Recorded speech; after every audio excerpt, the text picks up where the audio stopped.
Assalamualaikum warahmatullahi wabarakatuh. Saya Danani Hasna akan mereview mengenai 3 hal. Yang pertama ada teori fungsional, kemudian dilanjut teknologi digital, dan yang terakhir adalah komunikasi organisasi. Yang pertama dulu ya, teknologi fungsional. Jadi teori ini dipelopori oleh 3 ilmuwan, ada Spencer, Emile Durkheim, dan juga Auguste Comte.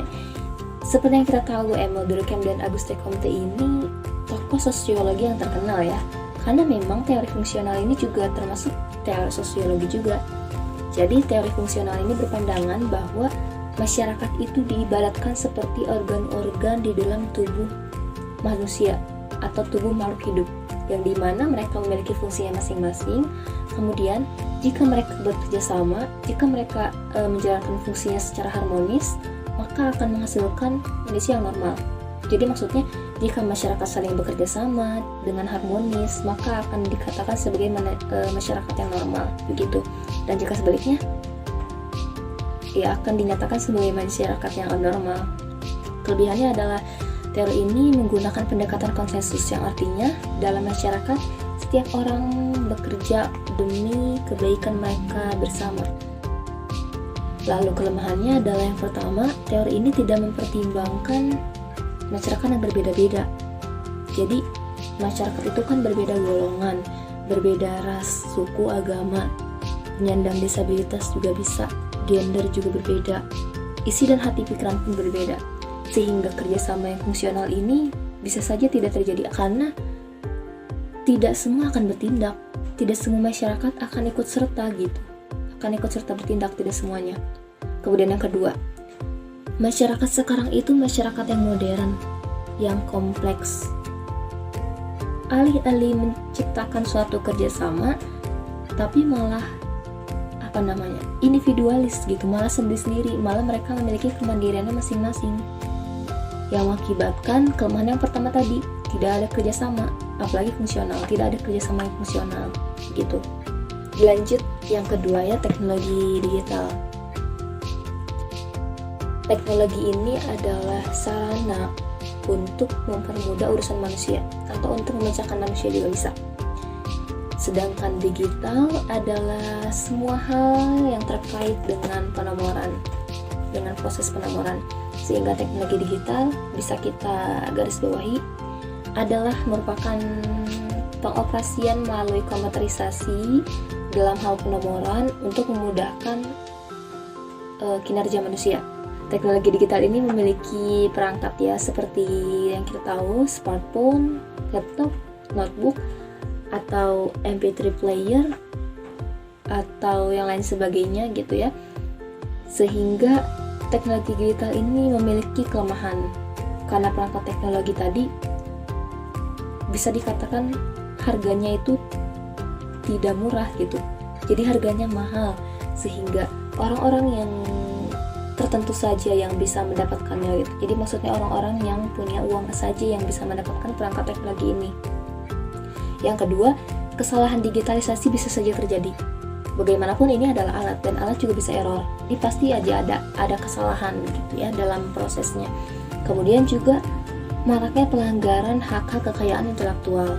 Seperti contoh kecilnya saja, jika ada seorang yang mencari sebuah gambar misalnya di internet, kemudian dia mengambilnya, dia tidak tahu bahwa gambar ini memiliki copyright, dan dia itu sebenarnya sudah melanggar pelanggaran hak kekayaan intelektual. Dan itu yang sekarang terjadi, itu banyak sudah terjadi saat ini. Tapi teknologi digital ini juga memiliki kelebihan yang banyak, seperti kita bisa mengakses informasi kapanpun dimanapun. Kita bisa tahu informasi dari negara lain bagaimana, kita bisa tahu informasi keadaan Korea saat ini bagaimana, atau keadaan negara mana itu bagaimana, itu dengan mudahnya hanya dengan perangkat teknologi digital, yaitu smartphone dengan medianya internet.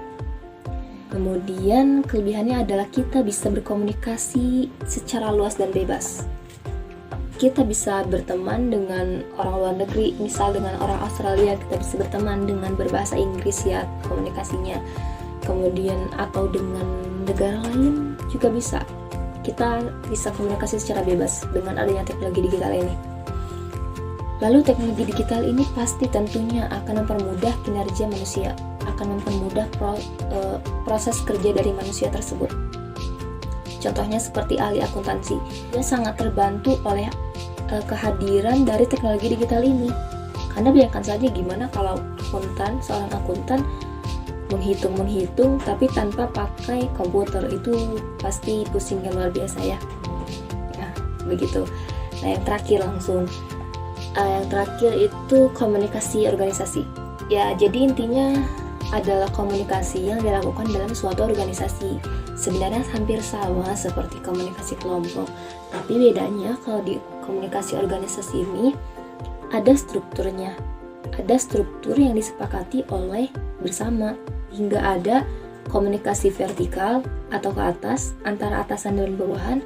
Ada juga komunikasi horizontal yang kedudukannya sama, komunikasi yang terjadi antara bawahan atas sama bawahan gitu. Nah, tentunya komunikasi ini memiliki kelebihannya. Yang pertama itu pasti terjadi adalah hubungan antara atasan dan bawahan semakin erat, chemistry-nya semakin ada gitu kalau bahasa kitanya ya, karena ada komunikasi itu. Nah, kemudian yang kedua, bawahan merasa sangat dihargai karena ide-idenya itu yang telah dikomunikasikan kepada atasan itu didengar. Mereka akan sangat dihargai, kemudian mereka bisa jadi untuk meningkatkan kinerja mereka, lalu tujuan organisasi akan dapat tercapai dengan baik karena kinerja mereka juga sudah baik gitu. Nah, tapi ada kelemahannya juga. Kelemahannya karena atasan terlalu sering mendengarkan bawahan atau bahkan mendengar keluh kesah yang hal sepele tentang bawahan itu, maka waktu berharga dari atasan ini akan terbuang dengan sia-sia gitu. Bahkan bisa jadi atasan itu mengabaikan tugas inti atasan itu sendiri. Jadi begitu penjelasan dari saya. Terima kasih sudah mendengarkan. Selanjutnya akan dijelaskan oleh rekan saya berikutnya. Assalamualaikum warahmatullahi wabarakatuh. Saya Diva Fikri Haryatan akan melanjutkan review dua teori, yaitu teori kognisi dan teori budaya. Yang pertama, teori kognisi. Dalam KBBI, kognitif berarti segala sesuatu yang berhubungan atau melibatkan kognisi berdasarkan pengetahuan faktual yang empiris. Kemudian, dalam asumsi dasarnya, setiap orang telah memiliki pengalaman dan pengetahuan dalam dirinya. Pengalaman dan pengetahuan tersebut tertata dalam struktur kognitif. Lalu, ciri aliran dari teori ini, yang pertama, mementingkan apa yang terjadi dalam diri manusia. Yang kedua, mementingkan keseluruhan daripada bagian-bagian. Yang ketiga, mementingkan peranan kognitif. Yang keempat, mementingkan kondisi waktu sekarang. Dan yang kelima, mementingkan pembentukan struktur kognitif. Selanjutnya, dalam pemulihan bahasanya, Siam biasa mengemukakan bahwa struktur kompleks dari bahasa bukanlah sesuatu yang diberikan oleh alam dan juga bukan sesuatu yang dipelajari dari lingkungan, melainkan struktur tersebut lahir dan berkembang sebagai akibat interaksi yang terus-menerus antara tingkat fungsi kognitif seseorang dengan lingkungannya. Perkembangan dan perubahan bahasa seseorang akan bergantung pada sejauh mana keterlibatan kognitif seseorang secara aktif dengan lingkungannya. Selain itu, teori kognitif ini memiliki 4 tahap dalam proses belajar, yaitu asimilasi, akomodasi, diskulibrasi, dan ekuilibrasi. Yang pertama, asimilasi. Asimilasi merupakan proses penyesuaian pengetahuan baru dengan struktur kognitif. Yang kedua, akomodasi. Akomodasi merupakan proses penyesuaian struktur kognitif dengan pengetahuan baru. Kemudian yang ketiga, diskulibrasi. Diskulibrasi merupakan proses penerimaan pengetahuan baru yang tidak sama dengan apa yang diketahuinya. Dan yang terakhir, yang keempat, ekuilibrasi. Ekuilibrasi merupakan proses penyeimbang mental setelah terjadi proses asimilasi. Nah, tadi adalah teori kognisi. Sekarang beralih ke teori budaya. Pengertian teori budaya banyak dikemukakan oleh para ahli. Namun dapat disimpulkan bahwa teori budaya dalam ilmu komunikasi mengacu pada kajian budaya, yang mana merupakan salah satu tradisi penelitian yang meneliti konteks budaya yang dianggap sebagai satu hal yang penting dalam memahami media secara lebih akurat. Kemudian menurut Xiaodin Sardar dan Borin Vander mengemukakan bahwa teori budaya memiliki beberapa karakteristik, yaitu yang pertama, teori budaya dalam ilmu komunikasi bertujuan untuk menyelidiki berbagai macam persoalan yang didasarkan pada praktek kebudayaan dan kaitannya dengan kekuasaan. Yang kedua, tujuan teori budaya meliputi pemahaman terhadap budaya dan menganalisis konteks sosial politik. Yang ketiga, teori budaya adalah sebuah kajian atau analisis dan tindakan atau kritisme politis. Kemudian yang keempat, teori budaya memiliki komitmen terhadap evaluasi masyarakat modern dan tindakan politik radikal. Dan yang terakhir, yang kelima, teori budaya berusaha untuk membongkar dan mendamaikan pengotak-kotakan pengetahuan, mencegah perpecahan antara bentuk pengetahuan yang tersirat dan yang objektif. Lalu teori budaya memiliki beberapa konsep penting, yaitu budaya, teks, makna, ideologi, dan hegemoni. Selain itu, teori budaya menurut para ahli dapat dibagi menjadi dua kelompok, yaitu satu, teori interpretif mikroskopik, dan yang kedua, teori struktur makroskopik. Selanjutnya, teori budaya ini ternyata memiliki kelebihan dan kekurangannya. Kelebihannya yang pertama yaitu teori budaya menitikberatkan pada bagaimana individu dapat membangun dan mengembangkan pemahaman mereka tentang dunia di sekitar mereka. Yang kedua, mempertanyakan peran media. Dan yang ketiga, menghargai kemampuan anggota halayak dalam mengkonsumsi isi. Sedangkan untuk kekurangannya, yang pertama, terbatasnya penjelasan mengenai kekuasaan dalam tingkatan makroskopik. Kemudian yang kedua, terlalu menitikberatkan pada perbandingan antara efek individu dan efek masyarakat. Selanjutnya yang ketiga, kurangnya validasi ilmiah, dalam artian lebih mengutamakan atau memfokuskan pada pengamatan subjektif. Dan yang keempat, ketika subjektivitas diuji secara ilmiah, kerap kali menggunakan metode penelitian yang kontroversial. Nah, tadi adalah review dari dua teori, yaitu teori budaya dan teori kognisi. Mungkin sekian yang dapat saya sampaikan. Mohon maaf apabila terdapat kesalahan dan kekurangan. Terima kasih. Wassalamualaikum warahmatullahi wabarakatuh.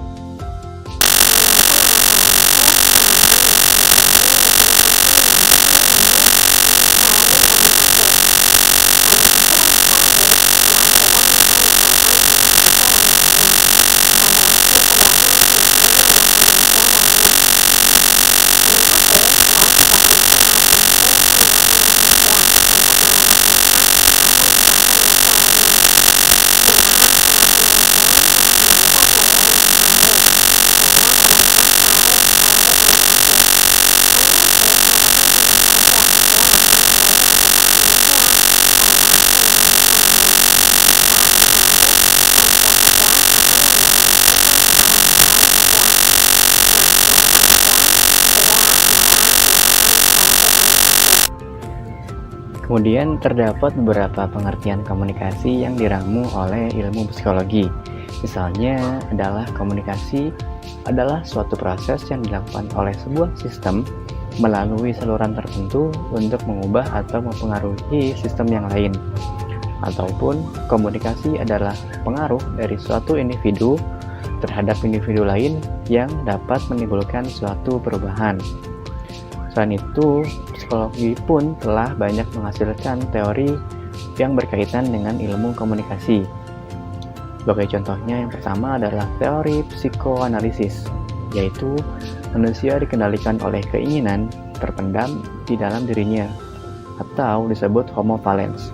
Kemudian yang kedua ada teori behaviorisme, yaitu manusia sangat dipengaruhi oleh informasi dari media massa. Hal tersebut dilandasi konsep behaviorisme, yaitu manusia dianggap sangat dikendalikan oleh alam, atau bisa disebut juga homo mechanicus. Kemudian ada teori komunikasi kognitif, yaitu konsep yang melihat manusia sebagai makhluk yang aktif dalam mengorganisasikan dan mengolah informasi yang diterima, atau disebut juga homo sapiens. Kemudian yang keempat ada teori psikologi humanistis, yaitu konsep yang menggambarkan manusia sebagai pelaku aktif dalam merumuskan strategi transaksional dengan lingkungannya, atau disebut juga homo ludens. Lalu proses komunikasi bisa terjadi dalam diri seorang individu dengan orang lain dan kumpulan manusia dalam proses sosial. Berdasarkan pendapat tersebut, Burgon dan Hafner membuat klasifikasi 3 jenis komunikasi, yaitu komunikasi intrapersonal, kemudian komunikasi interpersonal, dan yang terakhir adalah komunikasi massa. Komunikasi intrapersonal adalah komunikasi yang terjadi dalam diri individu. Contohnya adalah keinginan merenung, berpikir, bermonolog, baik dalam keadaan sadar maupun tidak sadar. Kemudian komunikasi interpersonal yaitu komunikasi yang terjadi di antara satu individu dengan individu lain. Sebagai contohnya adalah obrolan dengan teman, keluarga, rekan kerja, dan sebagainya. Kemudian komunikasi massa yaitu proses komunikasi yang dilakukan kepada sekumpulan manusia di mana dalamnya terdapat proses sosial baik melalui media massa ataupun langsung, dan kebanyakan bersifat satu arah. Contohnya adalah dalam penyebaran informasi melalui televisi, radio, media internet, dan media yang lainnya. Lalu kemudian psikologi telah lama berupaya menghadapi komponen-komponen yang terlibat dalam proses komunikasi, khususnya dalam komunikator dan komunikan. Psikologi meneliti karakteristik individu yang menjadi komunikan serta faktor-faktor internal maupun eksternal yang mempengaruhi perilaku komunikasinya. Psikologi juga mempelajari sifat-sifat individu yang menjadi komunikator dan mencari tahu apa yang menyebabkan keberhasilan atau kegagalan dalam suatu sumber komunikasi dalam mempengaruhi orang lain. Dan terakhir ada fungsi psikologi komunikasi.